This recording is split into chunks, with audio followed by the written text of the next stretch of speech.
Hello friends, I am Jain Tingle and you are watching my YouTube channel JP English Academy by Jain Tingle.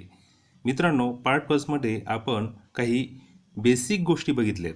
Stream of consciousness technique काय असते, त्यानंतर the new dress या लेसनमधील जी पात्र आहेत त्यांचीसुद्धा आपण ओळख करून घेतलेली आहे. आता आपण पार्ट 2मध्ये या लेसनचा पॅसेज वाईज व लाईन टू लाईन मिनिंग बघूया. पेज नंबर 44वर first line, Mabel had her first serious suspicion that something was wrong as she took her cloak off इथपासून तर page number 45, the moment she came into Mrs Dalloway's drawing room इथपर्यंत आपण अर्थ बघूया. मित्रांनो, मी काही lines वाचून दाखवतो. Mabel had her first serious suspicion that something was wrong as she took her clock off, and Mrs. Barnett, while handling her the mirror and touching the brushes and thus drawing her attention, perhaps rather markedly, to all the appliances for tidying and improving her complexion, clothes which existed on the dressing table confirm the suspicion. मित्रांनो, Mabel varying ही आपल्या स्टोरीची मुख्य पात्र आहे. क्लॅरिसा डॅलोवेजच्या पार्टीत ती पोहोचलेली आहे आणि या लेसनच्या सुरुवातीलाच पार्टीतील दृश्य आहेत.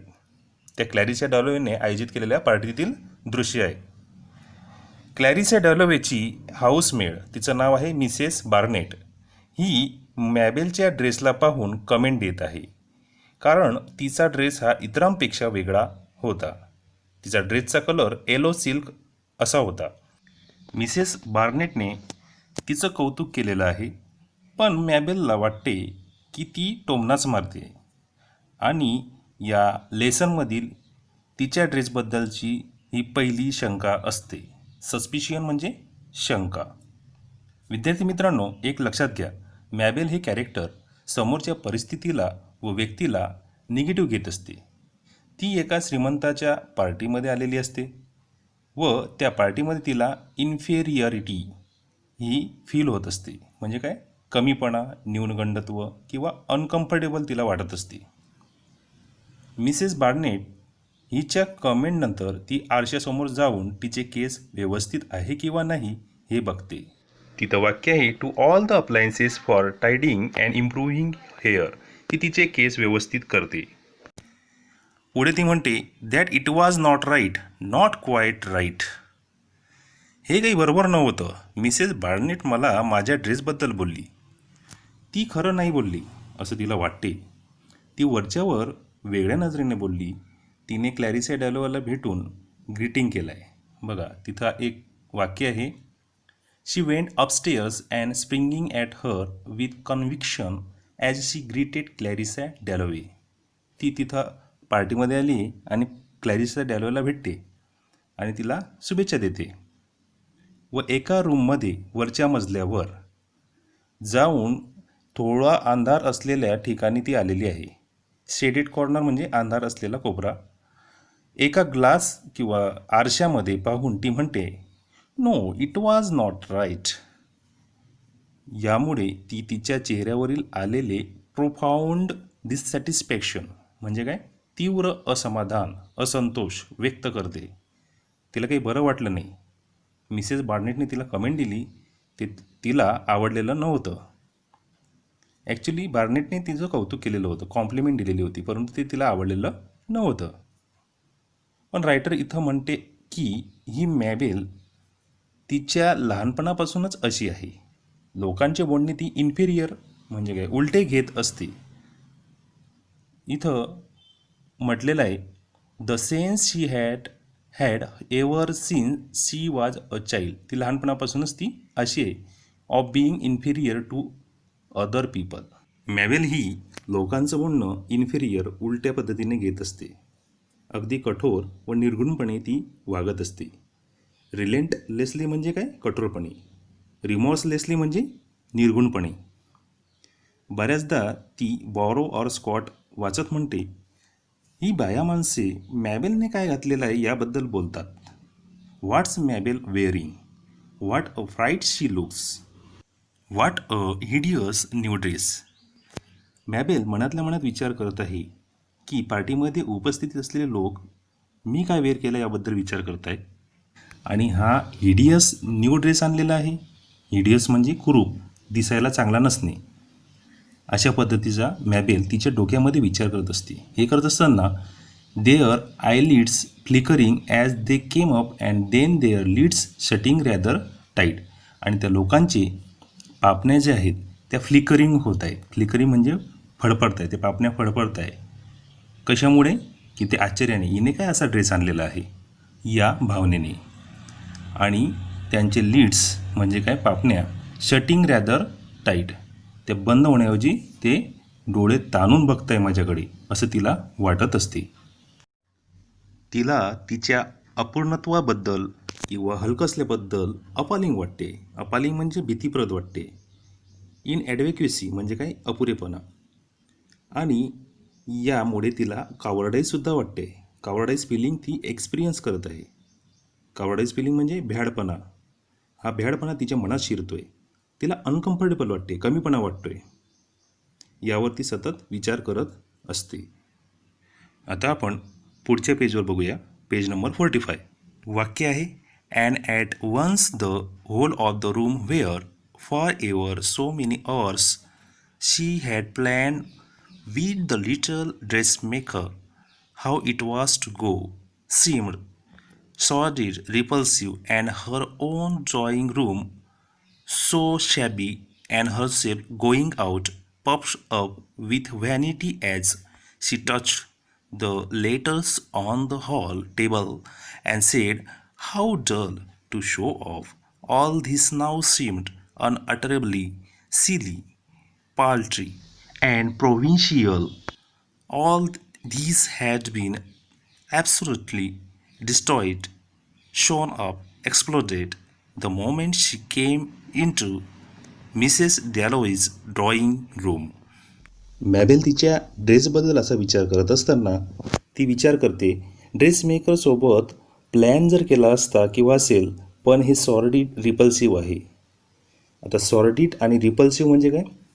सॉर्डिड म्हणजे नीच, स्वार्थी, आणि रिपल्सिव्ह म्हणजे डिस्गस्टेड, किळसवाना.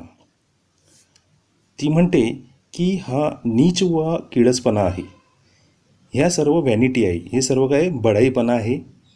बढाईपणा म्हणजे शो ऑफ आहे. ती विचार करते हा किती सिली, पाल्ट्री आणि प्रोव्हिन्शियल आहे. याचा अर्थ मूर्ख, क्षुल्लकपणा व खेडवळपणा आहे. पाल्ट्री म्हणजे क्षुल्लकपणा, प्रोव्हिन्शियल म्हणजे काय, खेडवळपणा. तिला शो ऑफ करणे आवडत नाही व म्हणून ती म्हणते लोक इतकं सजतात, दसतात, हे सर्व दांभिकपणा आहे, मिथ्यपणा आहे. असा विचार करत असताना ती मिसेस डॅलोवेच्या ड्रॉइंग रूममध्ये प्रवेश करते. मित्रांनो, आपण पहिला पॅसेज हा संपवलेला आहे. आता आपण पुढच्या पॅसेजकडे वळू. बघा 45 पेजवर, what she had thought that evening when, इथपासून ते पुढच्या पेजवर बघा, envy and spite the most detestable of the vices were her cheap faults. इथपर्यंत पेज नंबर 45, सेकंड पॅसेज. इथे आता पार्टीचं डिस्क्रिप्शन बाजूला ठेवलेलं आहे आणि मॅबेलच्या काही दिवसांपूर्वीच्या गोष्टी सांगितलेल्या आहे. त्यावर मॅबेल जी आहे ती विचार करते. एका संध्याकाळी मॅबेल ही चहा पीत असताना बसलेली होती. What she had thought that evening when sitting over the tea cups Mrs Dalloway's invitation came. तिला मिसेस डॅलोवेच्या पार्टीचे इन्व्हिटेशन आलेले होते. वाज that of course she could not be fashionable. तिला माहीत होतं की ती फॅशनेबल ड्रेस घालू शकत नाही. It was absurd to pretend it even. तिला अशा प्रकारचं ड्रेस घालणेसुद्धा प्रिटेंड करणे किंवा ढोंग करणे आवडायचं नाही.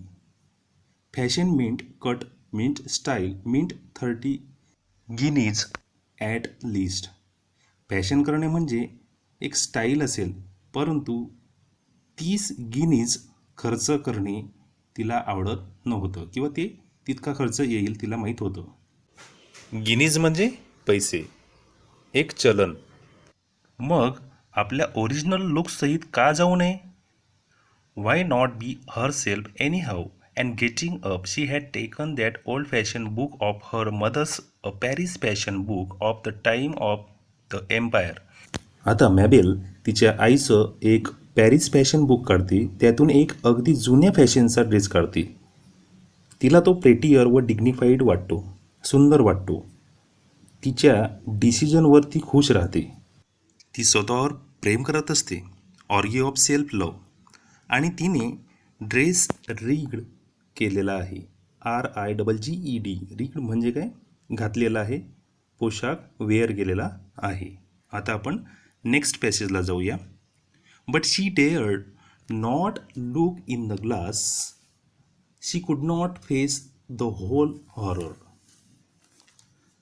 आता ती आरशासमोर येऊन उभी राहते व स्वतःच्या पोशाखाला बघून ती स्वतःलाच फेस करू शकत नाही.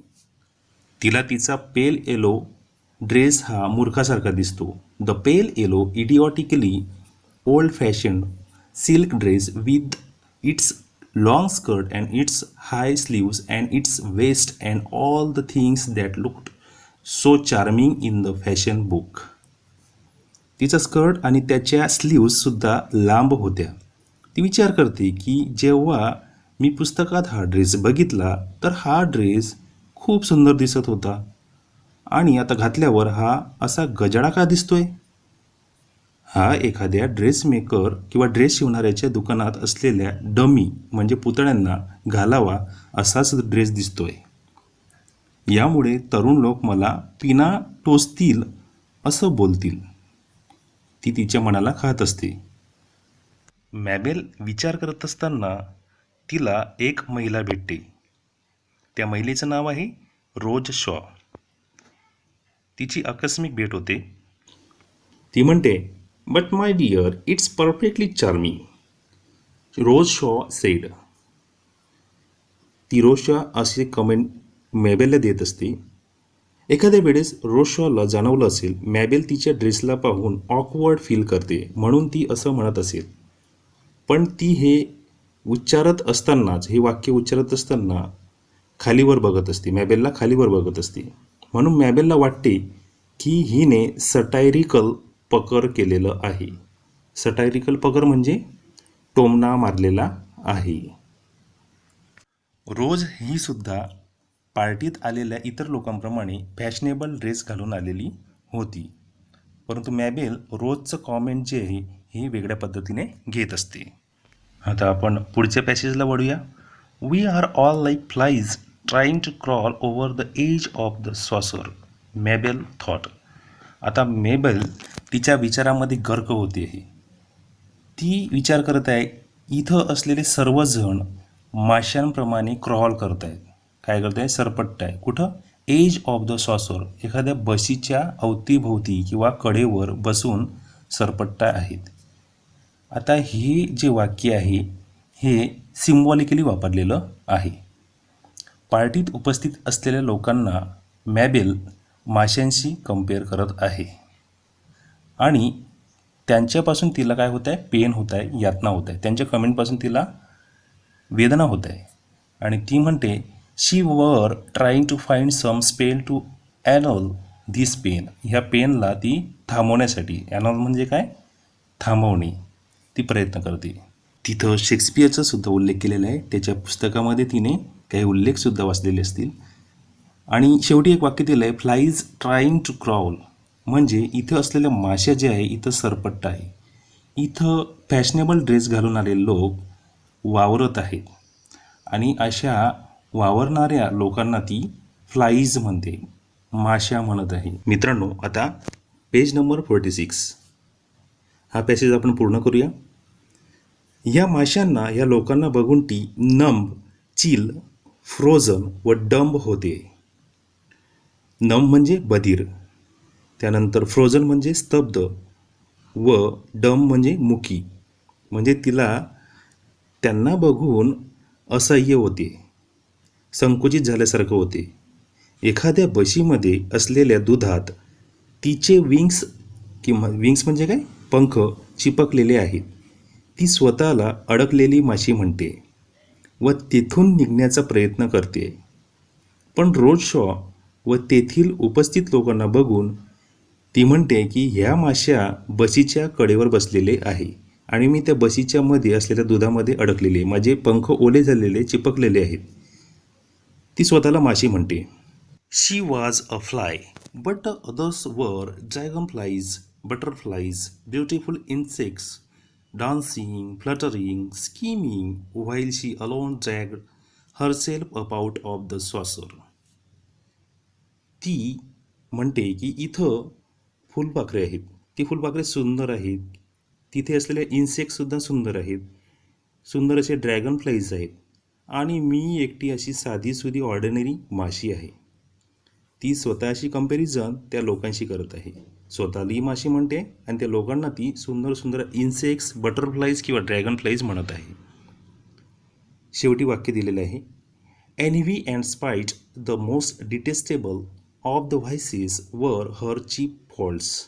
ती तिच्या स्वतःच्या फॉल्ट्सबद्दल बोलते की ईर्ष्या व मत्सर हे एक किडसवाने रूप आहे, दुर्गुणांचे एक किडसवाने रूप आहे आणि हे तिचे फॉल्ट्स आहे असं ती विचार करते, म्हणत आहे. मित्रांनो, इथे काही शब्द आलेत. एन्ड्युरेबल, एन्ड्युरेबल म्हणजे सहनशील. त्यानंतर मीगर, मीगर म्हणजे क्षुल्लक. एनव्ही, एनव्ही म्हणजे मत्सर किंवा हेवा. आणि स्पाईट, स्पाईट म्हणजे द्वेषबुद्धी. इतर शब्दही आहेत. डिटेस्टेबल, डिटेस्टेबल म्हणजे तिरस्करणीय. व्हायसिस, व्हायसेस म्हणजे दुर्गुण. मित्रांनो, आता आपण पुढच्या पॅसेजचा अर्थ बघूया. पॅसेजची सुरुवात आहे. I feel like some dowdy decrepit dingy old fly पासून ते पेज नंबर 48 बघा, 48वर बघा.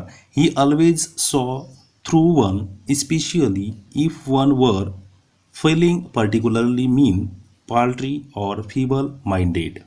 इथपर्यंत आपण बघूया. आता आपण पॅसेजचा मिनिंग बघूया. बघा, पार्टी चालू आहे, लोक एन्जॉय करीत आहे आणि मॅबेलला आता एका नवीन व्यक्तीचं दर्शन घडते. त्याचं नाव आहे Robert Haydon. Actually Robert Haydon तिच्याजवळ उभा असेल व ती बोलते, काय बोलते? I feel like some dowdy decrepit horribly dingy old fly. असं ती वाक्य मुद्दाम होऊन त्या रॉबर्ट हेडॉनच्या शेजारी उभं राहून बोलते. मला असं वाटते की मी गबाळा पोशाख असलेली म्हातारी, भयंकर घाणेरडी, निस्तेज जुनी माशी आहे. त्या पार्टीतील लोकांच्या गर्दीत रॉबर्ट हेडॉनला ऐकू येईल अशा पद्धतीनं ती बोलते. तिला दाखवायचं आहे की ती किती डिटॅच म्हणजे एकटी, सर्वांपासून दूर आहे आणि तिची किती थट्टा या पार्टीमध्ये होते. विट्टी म्हणजे थट्टेखोर. इथे काही शब्द आलेले आहेत बघा. डाउडी, डाउडी म्हणजे गबाळा पोशाख. डिक्रेपिट, डिक्रेपिट म्हणजे काय, जीर्णावस्था किंवा म्हातारा. डिंजी, डिंजी म्हणजे घाणेरडी, निस्तेज. विट्टी म्हणजे थट्टेखोर. फर्बिशिंग, फर्बिशिंग म्हणजे जुन्या गोष्टींना उजाळा देणे. आता रॉबर्ट हेडनने आपल्याकडे बघून प्रतिक्रिया द्यावी यासाठी मॅबलने वाक्य उच्चारलेलं आहे. त्याला रॉबर्ट हेडॉनची प्रतिक्रिया काय बघा. Robert Haydon answered something quite polite, quite insincere, which she saw through instantly and said to herself, directly he went, in bracket, again from some book. Robert हेडॉनने थोडेसे नम्र, अगदी इनसिन्सिअर म्हणजे वरच्यावर उत्तर दिलेले आहे आणि तो मॅबलपासून दूर निघून गेलेला आहे. हे मॅबलने इन्स्टंटली म्हणजे चटकन बघितलं आहे आणि ती म्हणते, काय म्हणते, लाईज, लाईज, लाईज. तीनदा ती लाईज म्हणते. हे सर्व खोटं आहे, अगदी खोटे आहे. ही पार्टी एकतर जास्त रिअल आहे किंवा कमी रिअल आहे असा ती विचार करीत असते. ती रॉबर्ट हेडॉनच्या मनात डुंकून पाहते तर ती अशा प्रकारे बोलत असते. For party makes things either much more real or much less real she thought. अशा पद्धतीने ती विचार करत असते. पुढे तिची भेट होत असते मिस मेलॉन या महिलेशी. तिची वर्करूम ही घाण होती. तिथे कोबी शिजवण्याचा वाससुद्धा येत होता व कपड्यांचासुद्धा वास येत होता. तरी तिथं मिस मेलॉन सुंदर गेटअप करून प्रेझेंट होती. तिच्या हातात वाईनचा ग्लास होता. ती दिसायला सुंदर होती. तिच्यात बडाईखोरपणा नव्हता. ती मॅबेलला पाहून हसत डायरेक्ट म्हणते, अगं तुझा स्कर्ट हा लांब आहे, तो इतका लांब असू शकत नाही. म्हणजेच काय, थोडा तो शॉर्ट असायला हवा होता. मिस मेलॉनने मॅबलबद्दल कॉमेंट दिलेली होती. तिच्या कपाळावर पकरिंग होत्या म्हणजे आठ्या. ती विचार करत होती की मॅबेलने थोडा शॉर्ट स्कर्ट घालायला हवा होता. मॅबेलला तिच्या बोलण्यात ताबडतोबपणा, प्रामाणिकपणा आणि प्रेमळपणा जाणवला. पेज नंबर 47 बघा. तिच्या या सत्य बोलण्याने ती प्रभावित झाली होती. मॅबेल इम्प्रेस झालेली होती. Much fonder of Miss Milan than of any one in the whole world. या संसारामध्ये जणू काही त्या मॅबेलला तिने प्रभावित केलेलं होतं. अशी ती एकटीच व्यक्ती होती या संसारात, या वर्ल्डमध्ये, की तिने तिला प्रभावित केलेलं होतं असं ती विचार करत असते. या पार्टीत सर्वजण आर्टिफिशियल कौतुक करून तिला एका प्रकारे हर्ट करत होते, चिडवित होते. वरून काही तर मधून काही असल्या प्रकारचे तिला जाणवत होते. पण मिस मेलॉन अशी एक स्त्री होती जिने तिच्या ड्रेसबद्दल खरोखरचे मत व्यक्त केले होते. यातून तिला तिच्याबद्दल आपलेपणा वाटला. मॅबेल ही मिस मेलॉनबद्दल विचार करायला लागते. मिस मेलॉनने जणू काही कॅनरी पक्षाच्या पिंजऱ्याचे कव्हर काढलेले आहे. जणू तिच्या भावना या मिस मेलॉनने समजून घेतल्या किंवा स्पष्ट केल्या. अशा प्रकारचा ती विचार करीत असतानाच ती मानवी स्वभावाबद्दल सुद्धा बोलते की मानवी स्वभाव हा संयम, सोशिकता, दुःख, तुटपुंजे, तिरस्कार, थोडासा आनंद या गोष्टी साठवून चालत असतो. आणि ह्या सर्व गोष्टी ती तिच्या डोळ्यात साठवून रडायला लागते. तिच्या डोळ्यातून अश्रू येत आहेत. इतक्या लोकांच्या वेगवेगळ्या भावना, प्रतिक्रिया, यातून मिस मेलॉन हे वेगळे व्यक्तिमत्व तिला भेटलेले होते. तिला भेटून तिच्या मनात वेगवेगळे विचार उमलले व तिच्या डोळ्यातून अश्रू येत आहेत. आता आपण पटकन या पॅसेजमध्ये आलेले कठीण शब्द, डिफिकल्ट वर्ड्स बघू. स्टफी म्हणजे भरलेले. सॉर्डिड म्हणजे नीच. कॅबेज म्हणजे कोबीची भाजी. स्प्रँग म्हणजे उत्साहित झाला. सफ्यूज्ड म्हणजे जखमी. रीड ऑफ केअर्स म्हणजे चिंतेतून मुक्ती. स्क्रोलोपिंग म्हणजे दागिन्यांनी मडलेले. ॲक्च्युली हा शब्द व्हर्जिनिया वुल्फ रायटरने स्वतः कॉइन केलेला आहे. पकरिंग म्हणजे काय, कपाळाला आठ्या पडणे. बल्जिंग म्हणजे फुगवणे. कॅनरी म्हणजे काय, पक्षाचे नाव आहे. स्कॅन्टी म्हणजे तुटपुंजा किंवा अपूर्ण. पेज नंबर 47 वरील सेकंड पॅसेज बघू. And now the whole thing had vanished. The dress, the room, the love, the pity, the scrolloping looking glass and the canary's cage. आता इथे मॅबेल जो विचार करत होती त्यातून बाहेर पडते. सगळं काही व्हॅनिश झालं आहे. ती ड्रेसबद्दल विचार करते, रूमबद्दल विचार करते आहे, लवबद्दल विचार करते आहे, ती मिस मेलॉनबद्दल विचार करते आहे व त्याचबरोबर स्क्रॉलोपिंग लुकिंग ग्लास आणि कॅनरीज केज, त्या कॅनरीच्या पक्षाच्या पिंजऱ्याबद्दल विचार करते. हे सगळं आता काय झालं आहे, व्हॅनिश झालेलं आहे. त्या विचारातून ती बाहेर पडलेली आहे. बघा तिथं पुढे एक वाक्य आहे. And here she was in a corner of Mrs. Dalloway's drawing room, suffering tortures, woken wide awake to reality. व पुन्हा तेच टॉर्चरिंग करणारे विचार तिच्या मनामध्ये येत आहे. तिच्या मध्येच मुळातच इन्फेरियरिटी आहे. अचानक ती विचार सोडते, अचानक तिच्या मनामध्ये विचार येतात. हे तिचं धरसोड जो आहे विचारांमधला हा चालूच असतो आणि पाठाच्या शेवटपर्यंत आपल्याला तिच्या मनातील विचार हे दिसून येत असतात.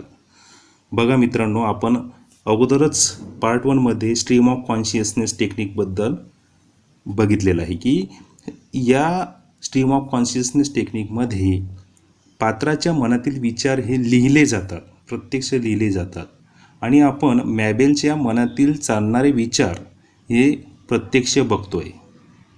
आता next passage. But it was all so paltry, weak blooded and petty minded to care so much at her age with 2 children. हे सर्व पाल्ट्री आहे, क्षुल्लक आहे, किरकोळ आहे. तिला 2 मुले आहे, मॅबेलला 2 मुले आहेत असा ती विचार करते. आता ती मध्यमवयीन आहे. लोक काय म्हणतात याचा मी का बरं विचार करू? लोकांना निर्णय देण्याची तत्त्वेसुद्धा माहीत नसतात. मग मी असल्या लोकांचा विचार का करू असा ती विचार करते. ती म्हणते there is Shakespeare, there is death. आपण जसं मराठीत म्हणतो ना, हा सूर्य आणि हा जयद्रथ समोरासमोर. मी अशी आहे, बंपकबाजी मला आवडत नाही. मी जशी आहे तशी छान आहे. म्हणजेच काय, मला जे मूळ स्वरूप आहे, जे रिॲलिटी आहे तेच आवडते. याबद्दल मॅबेल विचार करत असते. ती म्हणते आपण सर्व विव्हिल्स आहोत. विव्हिल्स म्हणजे काय, किडे माकोडे आहोत. लोकांना काय म्हणायचे त्यांना ते म्हणू द्या. मित्रांनो, इथे विव्हिल्स किंवा इतर इमेजेस असे वापरले आहेत की जे मॅबेलच्या माइंडमध्ये चाललेले आहेत, की मॅबेलच्या विचारांमध्ये ते येत आहेत. हे इमेजेस एक प्रकारे तिच्या भावना आहेत आणि ह्या भावना तिने इथं व्यक्त केलेल्या आहेत. Next passage. She faced herself straight in the glass. She pecked at her left shoulder. She issued out into the room as if spears were thrown at her yellow dress from all sides. ती पुन्हा काचेत बघते, स्वतःला काचेत बघते व ती तिची मान खांद्यावर टाकत आहे. तिला असं वाटते की तिच्या येलो ड्रेसवर सर्व बाजूंनी कोणीतरी स्पियर्स मारून फेकत आहे. स्पियर्स म्हणजे भाले. पार्टीत असलेल्या लोकांच्या नजरा व कमेंट तिला एखाद्या भाल्याप्रमाणे वाटत आहे. ती आता पुन्हा रोज शॉबद्दल पुन्हा विचार करते. रोज तिला बोयाडिशियो सारखी दिसते आहे. बोयाडिशियो मीन्स ही एक ब्रिटिश आदिवासींची राणी होती जिने रोमन एम्पायर विरुद्ध लढाई पुकारून त्यांना झुंजविले होते. इथं मॅबेल रोजबद्दल वेगवेगळ्या प्रतिमा वापरत आहे. तिच्या मनात वेगवेगळ्या इमेजेस येत आहे त्या रोजबद्दल आणि पुढे म्हटलं आहे की खाली मान घालत अपराधी असावी किंवा एखाद्याने मारलेल्या मॉन्ग्रेल कुत्र्याप्रमाणे ती घृणायुक्त विचार करते. मॉन्ग्रेल एक अशक्त असं कुत्रं, तिला त्याचं वाईट वाटले म्हणून ती असा विचार करते. इथं काही शब्द आलेले आहेत. सिम्पर्ड, सिम्पर्ड म्हणजे उत्कृष्ट. त्यानंतर स्लाउच, स्लाउच म्हणजे खाली मान घालून. स्लिंकिंग, स्लिंकिंग म्हणजे अपराधी भावना. आता पुढचा passage. Now the flies in the saucer she said to herself.